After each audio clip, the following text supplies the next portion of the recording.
So one of my most memorable events is the day I was fired from a job. First time I was fired from a job. And a bit of background, I was a product manager in a pharmaceutical company in the UK. And as a product manager, you know, your whole world is exercising influence and persuasion because you don't actually directly manage many people. And I was young, I was 26, and I attended a session run by the president of the company in which he asked his junior managers to give him insights that he would ostensibly listen to. And the discussion that day was about why we were behind on the strategic plan numbers.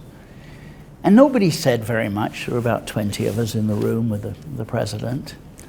And I looked around and I thought, well, I'm going to contribute to this. I put my hand up and acknowledged me, and I said, I know why we're behind on our strategic plan numbers. And he said, yes.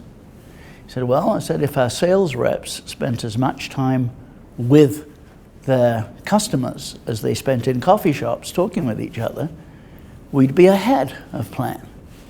Now, I had spent the previous 2 weeks out in the field working with the sales force, and you know, I'd observed this.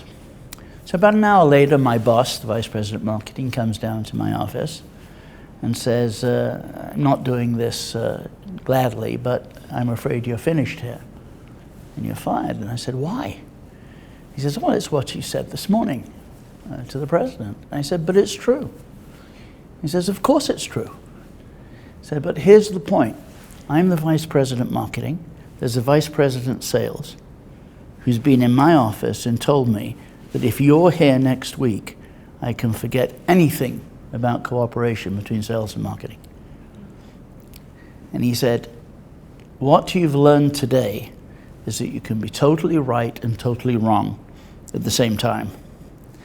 And I think this is where judgment is so critically important in talking about character. You know, I may have had integrity in speaking up about what the real problem was.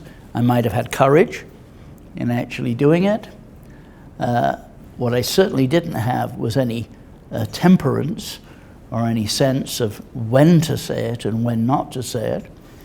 And what I learned is something, of course, that all more experienced executives understand, which is it's not being right or wrong.